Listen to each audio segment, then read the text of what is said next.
Hi friends, I'm Chelsea Grayson coming to you once again from the Office of the CEO. This is my show where I can help you be more successful in your current career, and I can also help you successfully transition to a new career.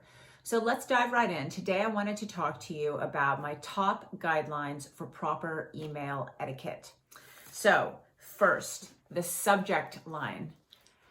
This is super important. You always want the subject line to characterize exactly what it is that's going on within the email chain.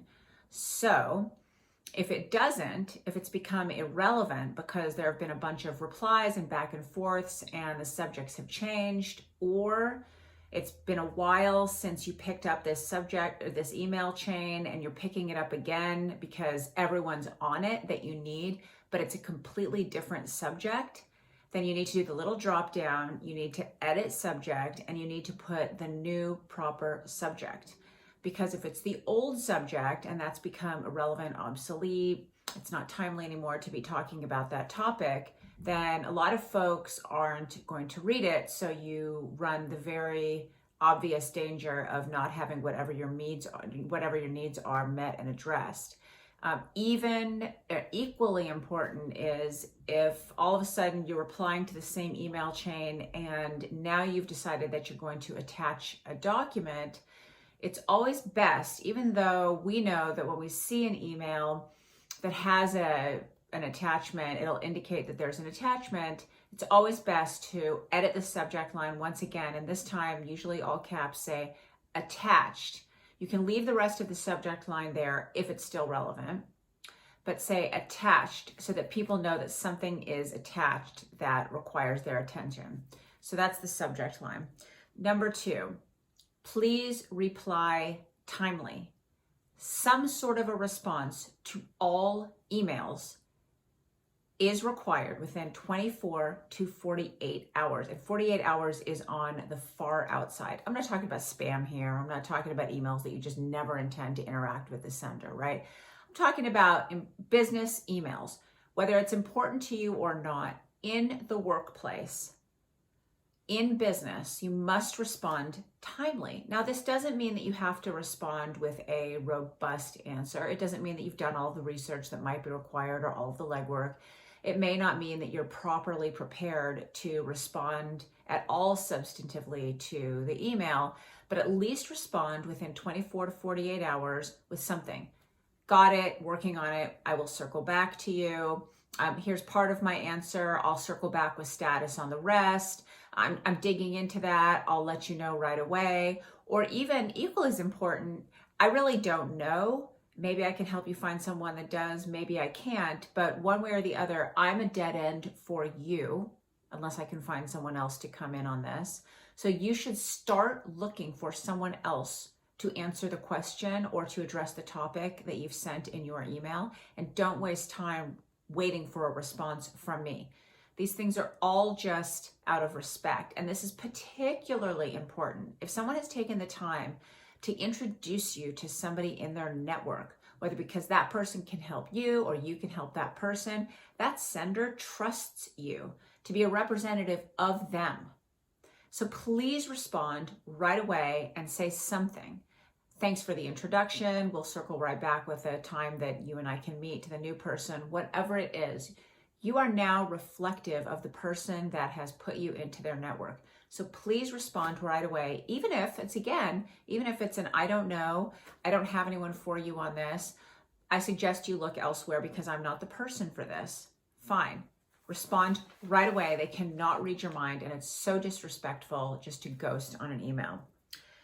Number 3, when you are being introduced to someone, so party A has put you, party B, and party C together on an email because that person wanted party B and party C to network with each other.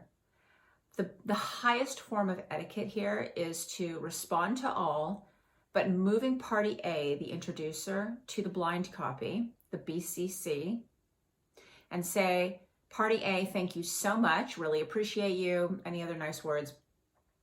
I'm blind copying you now so that you don't need to be wrapped up in the rest of our dialogue. And then you and party C can go on with whatever it is dialogue that you need to, setting up, arranging a time to meet or to chat separately, whatever the case may be.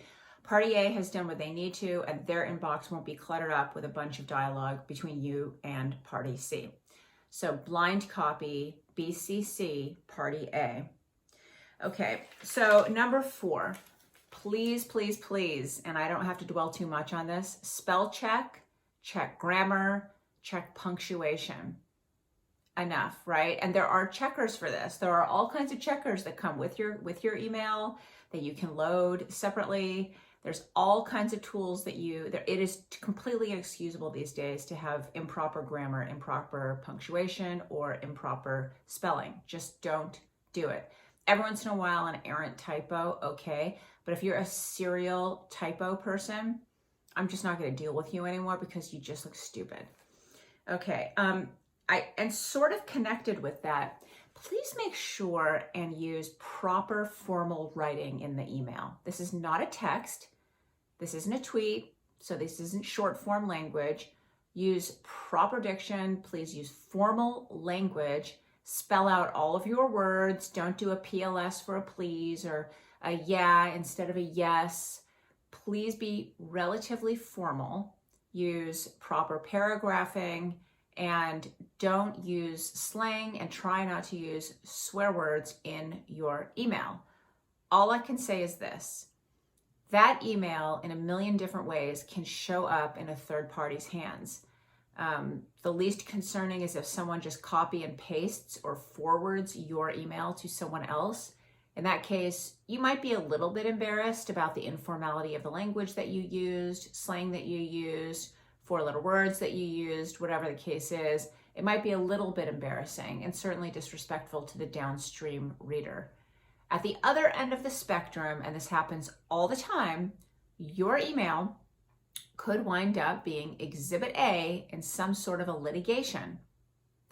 So do you want to be up on the stand? You don't even have to be a party to the litigation. You might just be a witness and your email was relevant. Do you want to be on the stand in a court of law testifying that yes, that email that's riddled with all of those typos, informal language, stupid jokes, swear words, yeah, I wrote that. That's embarrassing. That's not respectful of the formality of the process. So always, always, always think about, do you want this email ending up as Exhibit A in the litigation? Then take another look at the email and go ahead and polish it so that if it does and you're on the stand saying, yes, I wrote that email, you'll be okay with that. Okay, the next one, please put an executive summary if the email is going to be relatively meaty. So if there is some sort of a conclusion, but you need to include in your, but you need to include in your email an analysis, right up at the top and label it executive summary, underline it, bold it, however it is, signpost it in some way. Tell me what your executive summary is. Here's my conclusion. Here's generally speaking in 3 sentences why, and then say analysis, underline, bolded, whatever, signposted in some way again, and give the entire analysis. And you can give your conclusion again at the bottom. So that way a high-level reader who just needs to know the answer really quickly and they know they can come back to the analysis, they've got the answer right there. They don't have to trudge all the way through your email for some answer they're not even sure actually exists in the email because there's no indication that it will. So just go ahead and put an executive summary at the top, just as you would in a memo, for example, a formal memo. All right, next one. Make sure you have a signature block at the end of your email. So this is a signature block with, maybe it's the logo of your company, your business, it's your name. At the very least, you want to include your mobile. Not a lot of people put their work address any longer, so I don't think that's necessary. You probably don't have to put your email because they are receiving this email from you, but it's smart to do it if you can, if you've got the room. Obviously, fax number not applicable. If you've got some sort of a slogan for your business, that's always really fun to include. But put your name and your mobile for sure, and the name and your title with that organization. That way, People don't have to search around for your contact information if you've sent them an email, and they can pick up the phone and call you. But even more important, their executive assistant or they can easily take that information and put it into the contacts in their contacts. That's the reason you do that. So you can go in and be a formal contact and they can save you, as opposed to always having to look back at your email to figure out, oh, I got to email this person because I can't actually pick up the phone and call them. I do want to say another quick tip along these lines. A lot of people, they'll have a SIG block when they're responding or sending an email from their computer.